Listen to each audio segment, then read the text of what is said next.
over Pragg in the tournament. That was his only win. That was Liren's only win in the event in Armageddon. But it's also disappointing that he went for a draw in the classical game earlier, where he had so much time and there was so much life in the position. And if he was in form, he definitely would have played on. So I think Pragg has escaped. He escaped from a really tough position, and he should be the one that has the psychological edge coming from that classical game. Yeah, and it is Pragg who switches things up. No more e4, e5, no more stodgy Italian games. It's the Trompowsky attack this opening, where black gets the bishops, but does have to suffer with doubled f-pawns for a long time. Ding maintaining pace on the clock for now, but... I love the Trompowsky. Yeah. You don't see it often enough, in my book. English School of Chess. When English I was School of Chess. I've got a crazy Julian Hodgson story to tell you. Oh, like crazy Julian Hodgson. I know you don't need many more, but I've got a crazy Julian Hodgson story to tell you that has to do with the Trompowsky in Las Vegas and a wild night. But okay, we're not going to get into that right now. Julian Hodgson wrote the book on the Trompowsky for many years. He was Mr. Trompowsky. Really, he was. And so if anyone's interested in a unique and dynamic weapon for white, the Trompowsky is that. I played it for years, and this is exactly what you said, David. A position where black has the dark square bishop that white lacks, but the double pawns. I think a good choice by Pragg, just being honest. I think when you're playing for a win as white, you need these dynamic imbalances. Go for it, and I think a good choice from Praggnanandhaa. Yeah, minimal theory. The players are just playing a position kind of fresh here with their own eyes, and yeah, really tough to say whether Black King is going to castle. Will it go long, where it might face a pawn storm? Will it go short, where it has fractured pawns around it? Anna, who would you rather be right now? I would prefer this from white's perspective. I really like the knight on d4. I know it's not an eternal knight, but if you try to chase it, I'm going to have an even better spot on f5. So e5 is kind of out of the equation here. It would create too much of a weakness on f5 and a knight outpost for white. I'd like to see what white is going to do in terms of the rest of the activity. I was going to say of the pieces, and the Praggnanandhaa answers with queen h5, immediately threatening knight takes e6. Will black castle or play the delayed bone cloud? My gosh, black does castle, and this is amazing. Like you said, what is white going to do with the rest of the pieces? The biggest piece, the queen, she enters the arena ice cold, and Pragg is going to try to go all in here. It's a little risky, though, because that g-file can backfire. At some point, black can use the g5. And I was just going to say, at some point, you play king h8 and you're preparing rook g8. I love that this is double-edged, and I'm still liking white with a little bit of Trompowsky bias here, but this is going to be fun for sure. Yeah, it's going to be a lot of fun.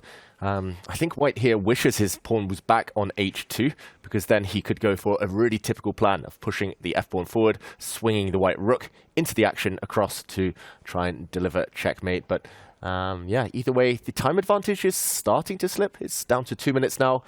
This is great for Ding. I think just in view of kind of current circumstances, the Armageddon might actually suit him. No time to overthink things. Just pure instinct, and we know he's a world champion for a reason. Ding, he's playing great chess. f5, a lovely move there, creating a square for the black knight. And he's playing really well. I'm starting to prefer black now. I love that point, David, just that the faster time control doesn't allow Ding Liren to sort of get in his own way, right? To get in his own head. And I saw you nodding along there. You want to add to that point. The point is, it's just sometimes you need that. Sometimes you need a chance to just, like they say, have fun. It's like just go play street chess for a little bit, right? Remember why you do it. And I think that maybe that's why he beat Pragg before in Armageddon. That's a very good point, and maybe if he could steer his games toward draws in classical, we would see a lot more joy in his play, because in Armageddon he does have a bit more of that, what you mentioned.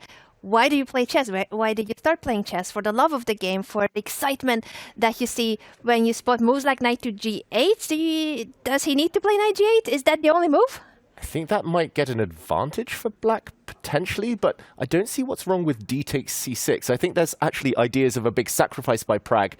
He'll throw his knight out the way, he'll try and take the black bishop, take the black knight later on, but there we go, he takes the pawn. I think he's bluffing Pragg here, because black has draw odds. A move like knight c6 that the blue arrow shows would only lead to a draw. That is a great bluff, because it's a winning bluff. Brilliant. White cannot go for a draw. We should show it really quickly. Knight to c6. This shows laughing in the face of the evil Chess.com computer. Ha ha ha ha, take that. Rook takes d6, queen takes d6. And oh yeah, you draw, but guess what? Objectively not the best thing to do when black wins on a draw in the Armageddon format. I love it. Just trolling some of the amazing product team who we have fun talking about. Look at that equal sign, dropping the emotes like they're hot. David Howell over there on the corner.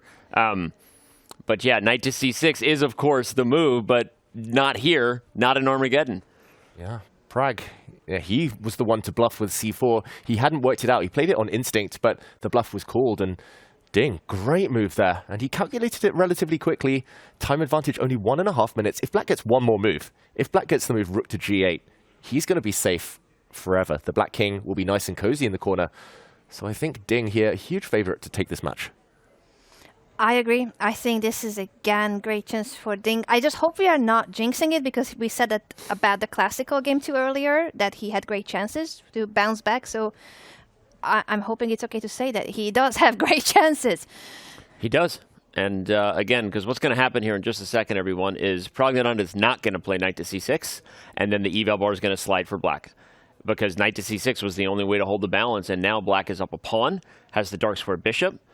Rook to g8 will come, and then rook to g6, and now white's pieces start getting pushed back. The queen and the knight, the whips are going to keep the lions at bay, and Ding Liren with his maybe best chance. Again, Armageddon is where it's at. Doesn't have time to think, can just have fun.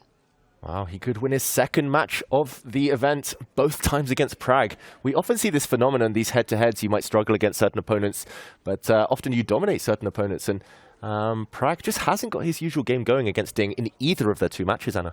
Very true. And Pragg has had an incredible tournament. He's playing so well in Norway. He beat Magnus Carlsen. He beat Fabiano Caruana. Both games in classical chess. The world number 1 and the then world number 2, since Hikaru has taken over the world number 2 spot. But obviously, beating both Magnus and Fabiano is huge in classical chess. Now there's a few moves appearing on our board as mistakes, but rook g8 is appearing as the best move, and Ding Liren finds it again. This has been just great chess from him. We want to see more of this, and it's Armageddon delivering, not just here with the Norway chess format, but delivering for Ding Liren when he needs it most. Now he finally has a game that he can just play fast and not overthink it and get in his own way, get in his own head. Rook to g6. By the way, the healthy pawn majority for black on the queen side is just 3-on-2. So the moment those tactics are no more, the moment you simplify, what happened? There's a blunder. No. What is it? Oh no! What is it? Knight takes h7. No, that's not. Oh my god! I thought I blundered that. What? Oh my god! And Pragg finds it. Oh no! That's it. That's it. The bishop is hanging. You're hitting the bishop, but you're playing rook d7 next move if the bishop moves, because the black knight is tied down. h7 checkmate. You cannot move the f6 knight. Oh my gosh! Oh no! Pragg has tricked Ding. Ding knows it. He knows. Oh no! That's such a hidden tactic as well. I mean, how rare is it for a blunder to be met by a quiet move? I think Ding's starting to realize now. He just leveled up the clocks. He was pawn up in the position, but the white rooks are infiltrating, entering decisively. It's turned in one move. Chess is so harsh. It's so tough. It's so heartbreaking. Is there a way for him to just somehow bail out? He's trying. He's trying to sacrifice the exchange. If rook takes d6, he's going to take on g5 with the rook. It gives up h6 with check as well, but you have knight h7, but then there's rook d7 anyway. So yeah, I see David Howell's grimace over here. You can't see it on camera. Sometimes you get the nod of approval when you're an insecure IM. Sometimes you get the grimace of a GM. And in this case, it is all grimacing for Ding Liren right now. Heart bleeping breaking. And Pragg as well. Like, he knows he's not happy about winning the game like this. He knows he wasn't doing well earlier. just a few moves ago, we were praising Liren, claiming that this is his best